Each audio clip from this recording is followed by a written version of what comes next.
The Philippines and China have been escalating tensions in the West Philippine Sea, with China imposing a 4-month fishing ban in the region until September. This is a repeat ban that China has announced every year since 1999, without consulting any countries with exclusive economic zones in the South China Sea. The ban is being protested based on a long-standing international law of the seas guidance and is a point of contention between the Philippines and Vietnam. The Philippine Department of Foreign Affairs has requested China to cease and desist from illegal actions that violate the Philippines' sovereignty, citing the 2016 binding international agreement that ruled against China's claims. China's announcement of closing the South China Sea for fishing has also raised concerns. In response to a Philippine NGO, Atin Ito, who slipped past a gathering cordon of the Chinese Navy, Coast Guard and maritime militia at the Scarborough Shoal to supply Philippine fishermen, China issued a decree that it would enforce a 2021 trespassing law for the South China Sea. This law empowers the Chinese Coast Guard to apprehend any foreigner who is trespassing in the South China Sea, subjecting them to a 60-day jail sentence in China without a trial.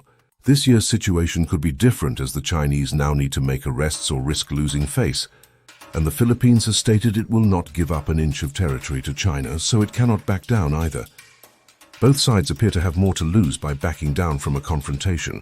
President Marcos' pledge to maintain every square inch of Philippine territory in the West Philippine Sea had led to the Philippine Navy to announce it will extend protection to Filipino fishermen.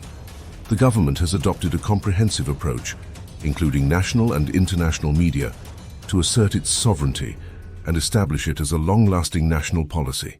Maintaining consistency is crucial, as China aims to take advantage of any discrepancies. President Marcos has two basic approaches to the issue: shifting focus from policy or economic arguments to people, and showing the world that the Philippines is committed to supporting and contributing to the rules-based model of freedom of the seas and internationally recognized definition of territorial waters and exclusive economic zones. This involves bringing together like-minded countries that support an internationally recognized rule of sea freedom, including traditional allies like the United States and Japan, as well as non-traditional allies like India and Vietnam. The Philippines also wants to communicate to China that its sole purpose is to promote international law in the West Philippine Sea, such as freedom of navigation and economic sovereignty over its exclusive economic zone.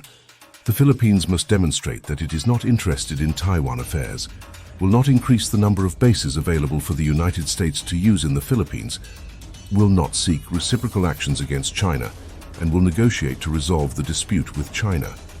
China is likely to reject these points as it asserts its sovereign rights over the South China Sea are non-negotiable, and the only aspect subject to negotiation is what it permits a country to do in its maritime waters. The Philippines' willingness to compromise and engage in negotiations contrasts with China's refusal to make any concessions beyond imposing terms on the region's smaller powers.